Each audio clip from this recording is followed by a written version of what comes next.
Kaugnay pa rin ang isinusulong na bawas pasahe sa jeep ay makakapanayam natin si Pasang Mazda President Obet Martin. Magandang tanghali po, Ginoong Martin. Magandang tanghali, Rafi, at sa mga nakikinig sa atin ay isang magandang umaga po. Opo, live din po kayo sa Balitang Hali. Dati pong sinabi ng inyong grupo na kapag umabot sa 24 pesos per liter yung diesel, ipayag kayo sa naibaba na sa 7 pesos yung minimum na pasahe sa jeep. Magpe-petition po ba kayo para sa fair rollback ngayong nasa 24 na yung diesel? Tama po yan, kaibigang Rafi, at para po sa kalaman ng ating mga nanonood at nakikinig sa atin ngayon, ang Pasang Mazda po, pag inabutan ng 24, magpapile po kami ng formal petition for reduction of fare. Pero kaibigang Rafi, gusto ko lang pong maiayos natin. Sa ngayon po, ang nagbabase po ang aming grupo sa presyo po ng diesel sa Big 3, hindi po yung mga small players. Opo. Sa ngayon po, ang Shell, Caltex, Petron, nasa 25, nasa 25.20, 25 flat, ano po? So ito po yung aming basehan, hindi po yung small players. And aside nga pala, gaya na nabanggit ni Chairman kanina, ako po yung naikinig, itong aming pakikiusap din sa kanya na kung sakali pumako na sa 24, we will immediately file a reduction of fare. Pag tumaas naman po sana, kaibigang Rafi, bigla, actionan din kagad. Alam po ninyo, sa karanasan ko, pag nag-file kami ng reduction of fare, a day or two, approved na po yan eh. So pag nag-file naman kami ng petition for increase of rates, napakatagal po niyan.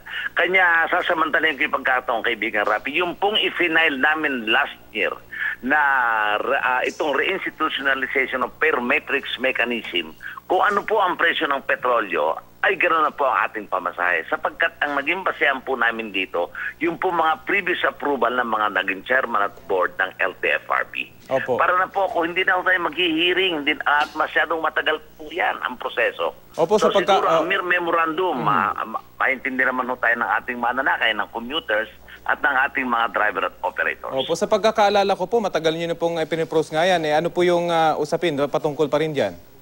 Ito nga po, ipapaalog ko rin kay Chairman by tomorrow kasi ang sinabi nila sa akin noon, ito under study sa NCTS, sa UP at pag-aaral nila. Pero alam nyo, kaibigan Rafi, at sinasabi ko, ito yung napakagandang panukala at petisyon para hindi na tayo nahihirapan sa mga presyo ng diesel. Pag pumunta man 35, ito pamasahe. 30, ito. 27, ito. 24, ito pamasahe. Hindi po ba? Para kahit po yung mga pasahero, hindi na rin malito at sila mismo ay alam na yung kanilang magiging pasahe. Nabanggit niyo po kanina na ibabase po niyo dun sa mga major oil players. Meron po ba kayong datos kung gaano ba kadami talaga yung gumagamit nung mga major oil players sa inyong mga miyembro?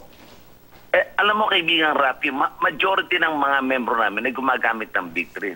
Very slim lang itong small players, very rare ito eh. Wala pa sila sa mga main thoroughfares na pupunta na aming mga membro.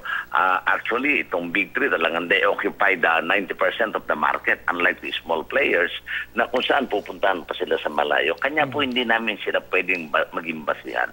At ang board po, ito rin po nagiging basihan. Pero yung small players pa po ang nagbibigay sa inyo ng mas malaking diskwento, ganun ho ba yun? Tama po yan. Pero ang depression naman po, kaibigan Rafi, out of line naman po sa amin yan. Para kung mahuli naman po ang mga driver namin, mas malaki. Maihabol ko lang, kaibigan Rafi, yung binabagit natin, pati spare parts, apektado ho rin kami rito.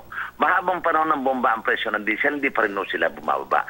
I'm calling the attention of DTI po rito. Wag lamang itong palengke ang kanilang obserbahan. Wag lamang yung presyo ng mga pangunahing bilhin sa pagkain. Yung pong pangunahin din namin pangailangan sa masa, kaya kailangan din po namin yung kaibigan Rafi. Kayo po ba? Ito pong condition natin ngayon, napakawasama po. Kanya, naapektuhan din po ang kita ng ating mga kasamaang supersado po. Kayo po ba nagbigay na ng formal complaint sa DTI? Kasi natatandaan ko rin po na talagang matagal ng reklamo ito ng mga drivers, yung mataas na presyo ng spare parts kahit na bumababa yung presyo ng diesel at gasolina. Nagkaroon na po kami ng consolidated letter. Ang PCDO Acto, PEDUDAP, LTAP at ang Pasang Mazda tungkol po rito at nagkaharap na rin po kami. Pero ang sinabi, kanilang iimbestigahan. Hindi puro-puro iimbestigahan, kailangan po natin ang aksyon, kaibigan Rafi. Ano naman pong reaksyon nyo dun sa pahayag ni dating LTFRB board member Manuel Iway na dapat daw 650 na lang yung minimum na pamasahe? Huwag naman po ganon. Alam mo yung kaya gusto ko rin po i-round figure natin sa 7. Opo. Nagkakaroon pa ho ng awayan ng driver at ang pasahero. Kasi yung 50 centavos napakahirap na ho yan. Maniningil din ng 7 yan. Sa ganon. So inira-round figure na lang po tayo para may madali na po ang suklian. 7 pesos, 8 pesos, 9 pesos. Para ho yung suklian, hindi na ho nagkakaroon ng argumento, kaibigan Rafi, ang tsuper at ang pasaheros. At ito Anyway, naman po, may basehan kami bakit 7. Doon sa per matrix mechanism na hawak po namin at ito'y alam naman po ng board ito. Anyway, sige po, mag-follow up din po kami sa inyo doon sa mga nabanggit nyo na pinag-uusapan pa sa DTI at maging sa LTFRB para naman po ma-update natin yung ating mga kababayan. Maraming salamat po sa inyong oras. Maraming salamat kaibigan Rafi at sa mga nanonood po at nakikinig. Isang magandang araw po sa ating lahat. Si Pasang Mas, the President po, Obet Martin.